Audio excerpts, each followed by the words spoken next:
How to read simple market structure like a pro. Do this daily and make it easy for yourself. Let me just move this a little bit bigger for us and let's have a wee look at the markets together, man. Let's have a wee chat. Let's get to it. It's Coffee with Rob, so we're going to start off with a little sip of coffee. Always good. We've always got to start with a sip of coffee. But how do you master charts? How do you trade like a pro? Because trading like a pro is really, really difficult, as you know. It's not about the squiggly lines. It's about the strategy. It's about how you effect the strategy at the end of the day. But what I'm going to do, we're going to go to the charts now. We're going to have a look at these little charts here. We've got these wonderful little charts here that we can look at. We're going to look at these charts. And I'm going to show you the system on the squiggly lines that'll give you a high probability trade in the market, because that's what you're looking for at the end of the day, and that's what you need to choose your trades. But how are you going to make money with those trades? With that, you need the right psychology. You need to get rid of the FOMO. You need to get rid of the fear. You need to sit on your hands. You need to be patient in the markets. We trade on the 4-hour, we trade on the 1-hour, or we trade on the daily. We position trade. You might call it swing trading. It's a position trade. We don't trade on 5-minute charts, because at the end of the day, guys, as I've told you a million times, maybe 2 million, traders lose money. 70% of traders lose money.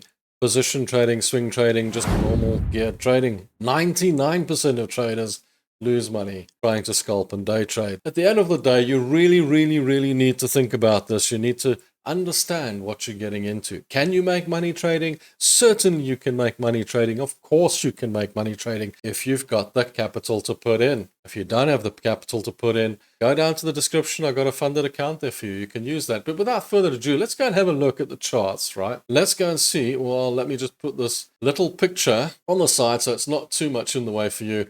And we can have a look at, the best way to master your price action trading. What's the best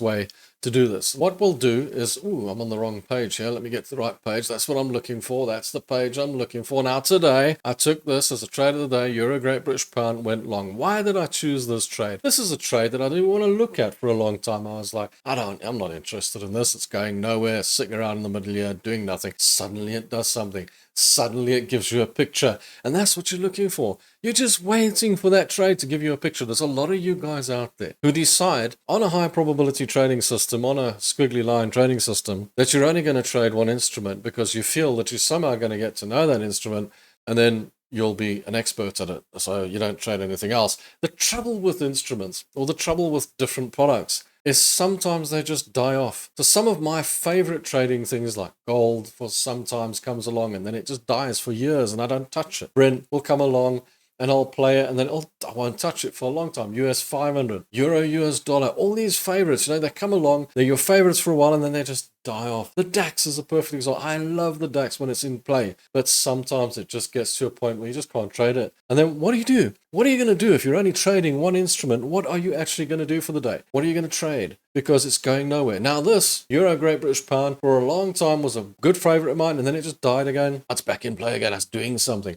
It's like showing me a signal that says, how about you buy me? And I can see from this morning when we took the trade, it's actually gone into profit now. So that's great news for us. Why did I take this? I take my levels, as you know, from the day. So what we do is we take this and we go up to the day chart. You can even go up to the weekly chart just to see what it's doing. It's a little bit bearish. It's at the bottom. Looks like it wants to turn around and counter trade. Here we are on the day. Let's go back. Let's go back to the day. And then what I do is I take it to a line chart. Why do I take it to a line chart? What the line chart does is me closing prices instead of highs and lows. Highs and lows, just think of this. Highs and lows can be spikes. Spikes in the market, what do they do to you? 9 times out of 10, like you move your stop loss up into break even. You move your stop loss up into an area where you know that this is going to be a great place to put my stop loss. And you wake up and it's taking your stop loss out. And you think, what happened? And you see this long spike because somebody stood up and said something. And that's another thing I got to tell you guys, that you don't seem to pick up, is the market's made up of human beings. It's not algorithms. It's not objective. The market's a very subjective place. Now think about this. Somebody stands up and says,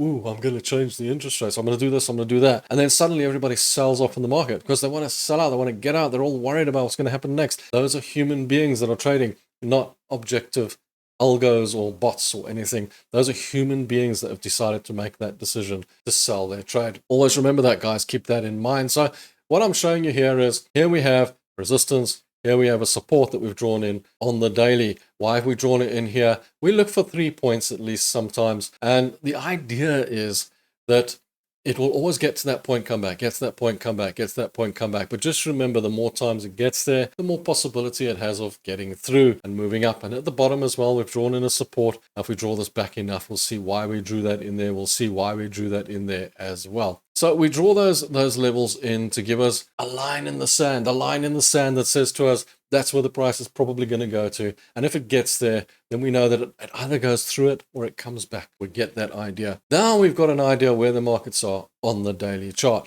Then what we do is we say we're going to trade on the 4 hour. We're not trading on the 1 hour. We're trading on the 4 hour. If you want to trade on the 1 hour, you can do that as well. And then I'll take it back to the candles. But why do I use the candles if I've just drawn my levels on the line chart, you might ask? Because the candles give me lots of information. Firstly, the green ones tell me they're long and the red ones tell me they're short. That's great news on itself. You know, if you want to know that, that's already a big, big win. The tails tell me the sellers are getting back in and the buyers are getting back in. They tell me that there's an undecided candle. They tell me there's a shaven head that tells me that it's really powerful. So the candles can give you a lot of information. If you want to know more about candles, there is a video somewhere in my millions and millions of videos on my channel that you can look for, or you can just download some pages off the internet which will tell you what candle information can actually give you. So that's not a big deal. Candles are easy to work out. You just study the patterns and off you go. I also look for patterns in the markets, and that's another video that's in that crowd. But besides all that, you can also download patterns and you can just study the patterns off a page. It's not really rocket science.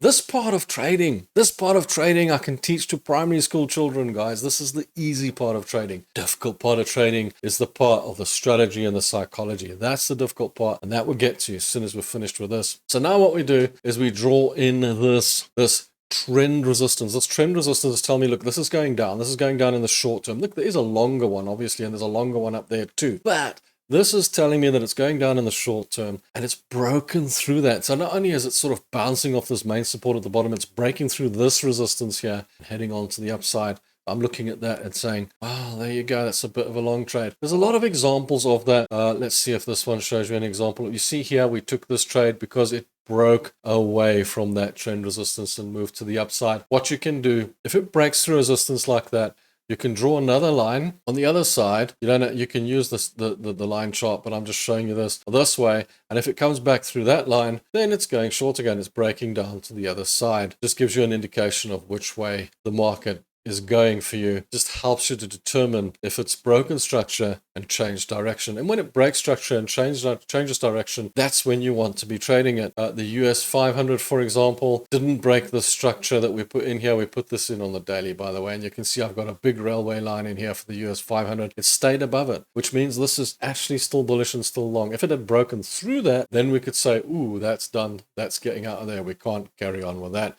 That's actually a bit of a short trade now. You know, US dollar, Canadian dollar showing us very similar patterns. And of course, you've got the euro, US dollar. It broke to the downside, hit that trend resistance again, went back up, didn't break through. These lines in the sand are there because millions of other traders have drawn the same lines in the sand, and they're saying the same picture as you are, and they're buying and selling. It's got nothing to do with maths, guys. It's got to do with people. It's got to do with human beings. So keep that in mind when you're trading. Let's make this a little bit bigger.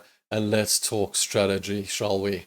Because the strategy is just as important as the actual squiggly lines. You know, so many people play everything into the squiggly lines. The squiggly lines are the most important things in your life. You think that squiggly lines are the things that are going to make you money because you went on a course. And the course guy said to you, if you trade here and you buy there and you sell there, when the moon turns green, then you sell, and then when it starts turning purple, you buy, and so on and so on. You do all these things that they teach you, and you pay $5,000 for the course. You come home, you start trading, and you wonder why you're losing. That's because they didn't teach you that it's got nothing to do with the squiggly lines. It's got to do with how you approach the market. Every win and loss is all about you. It's all about you, how you approached it and how you handled it, how your FOMO handled it, how your fear handled it, and what you did to approach the market. So I ask you the question, do you have a business plan? Do you have a proper business plan when you're approaching the market and when you're trading? Do you? Because if you don't, If you're just trading based on that little squiggly line system, you're just getting into the market and saying, I'm going to trade now, you're probably going to lose because you'll be buying and selling a whole mishmash of trades and you won't know what you're doing. So here's a strategy for you guys. Here's a business plan. And my business plan is simple. What I do is I turn around and I say I've got a $100,000 account. Oh, it could be that $25,000 account, but I'm going to use a round figure of a $100,000 account. I'm going to make an example of the cash account, much easier. So now your $100,000 account is out there. Keep it the same. If it makes $50,000 profit, take your profit, take it out, put it in your bank. A good place for it. Better than leaving it with a broker or in a funded trader account, for example. Don't leave the profit there. Keep your account the size you want your account. The other thing to do is, if you do want to make the account bigger, if you do want to grow the account, then decide, make an informed decision. I want a $150,000 account. Now I'm going to make it that size. But anyway, let's say we've got a $100,000 account. Now what we do is we work out our risk strategy first. Before we do anything, we say, how much are we prepared to risk on this account? We're prepared to risk 10% of our account. We're taking 10 trades at a time, so we're good. We're going to risk 1% per trade. 1% per trade is $1,000. So now you're risking $1,000 per trade. But now how do you work that out? Because you're going to say, well, if I'm risking $1,000 per trade, how do I know where my stop loss is? Because it's not going to work out the same on every trade. It is going to work out the same on every trade because of exactly what I do when I trade. And that is this. The first thing I do is I look at where my invalidation area will be. That's the stop loss. I look at an area where I think if the price is going to get to that area, not going to trade it there. It's going to be an absolutely terrible area. So if it was to get there, I wouldn't want to touch that trade with your money. So that's my stop loss. That's where I'm putting it. Then I say, okay, that's where my stop loss is. How much is $1,000 back up to the cost? How many lots can I buy? How many pips? How many points? Then you work out the size of your trade. Then all you've got to do is make sure that the risk to the reward is correct. In other words, I need to take a profit at this level. Will it be viable? Will I be able to make that profit? Will the price actually reach that area of profit? Because you need to know that, because there's no point in just saying, oh, I want a 2-to-1 trade and just putting your profit target anywhere. You want your profit target in an area where you know for sure the price is going to get there. And then the profit target can't be $50 if you're risking $1,000. The profit target's got to be around $2,000, $1,500, $3,000, something a lot more than what you're trading. 2-to-1 is the general consensus in the market. Now you've got your trade, you've got your risk to reward, you know exactly what you're doing. That's a plan. Take the trade, let it run. Now the trade goes into loss. What do? You don't dollar cost average, you leave it alone. Let's say it gets down to your stop loss. Let's take out your stop loss and you go, ooh, I think I'll move my stop loss away, because you all do that. And yet, don't do that. Why are you moving your stop loss? What did we just say? We just said it's an invalidation area. In other words, when the price gets to there, it's invalid. I wouldn't take the trade with your money. So why would I move the stop loss away and take more loss? Does it make sense to you? Now, let's say it goes into profit. That's the most difficult one. It's more difficult than going into a loss. Because going into a loss is easy. You'll just add to the trade, you'll dollar cost average, you'll move the stop loss away, you'll do all these silly things and stay in the trade forever and watch it just get worse and worse and worse until your account's blown. But funnily enough, when it goes into profit, fear strikes. FOMO strikes. Everything comes in. All the emotions you could possibly dream of all happen at once. They all come piling in because you're winning. You're $300 in profit. Yeah, I've got $300 profit there. You're targeting $2,000, but you've got $300 profit. Let's click sell. That's the biggest mistake you ever made. And do you know how bad you're going to feel when that thing goes up to $2,000? You're going to feel worse than if you'd lost the trade. So what you do is learn to sit in your hands. Take a brick and smash your hand or something. I don't know. Just don't sell it. Don't sell it at $300. Let it go through that. Let it go up to $500. Let it go up to $600. Then take your stop loss, move it up to cost, or move it into a slight profit, whatever you want to do, depending on how you feel. And if it's the end of the week or the beginning of the week, whatever the case, move your stop loss up, follow the trade up, and then just keep following the trade up until it gets to your profit target. When it gets to your profit target, move your stop loss right up behind it. So it doesn't matter if it takes it out, but don't close the trade, just in case it goes further and you might make some more money beyond where you were supposed to in the first place. That's as simple as the strategy gets. The big problem you've got is being able to do it and being able to affect that strategy, getting your fear right, getting your psychology right, and trying to get your mindset right. One of the best ways to do that, guys, firstly, is to trade within your means. In other words, don't trade too big of sizes. Don't trade trades that are way out of your means and that you can't sleep at night or you can't walk away from the computer. If you take a trade and you can't walk away from your PC or your mobile phone or whatever with a trade lying and running in the background, your trade's too big. Now, if you want to test that out, open a demo account somewhere and take a few demo trades and see how easy it is to walk away from them. Now try doing it with real money. Then you'll work out why. Then you'll figure it out. The aha moment might come to you. Whole idea is to be able to take a trade that you can walk away from, that you can leave running, in the knowledge that if you come back and you've lost, it's not the end of the world. And if you come back and you've won, we can celebrate and we can have a glass of beer, champagne, wine, whatever. That's the basis of the whole strategy. The basis of the whole strategy is stick to the plan, use the plan, but get your fear right, get your psychology right, and you'll master price action trading. You'll master your trading strategy and you'll get it right. Guys, thank you for watching. And I hope that helps you. Don't forget, if you want to know more about my strategies, go and watch this video. It'll tell you everything you possibly need to know about strategies as well. There's a few videos down there as well that also give you a few different systems that other people use if you're interested in that type of stuff. Till the next one, guys. Ciao, thanks, cheers, and bye.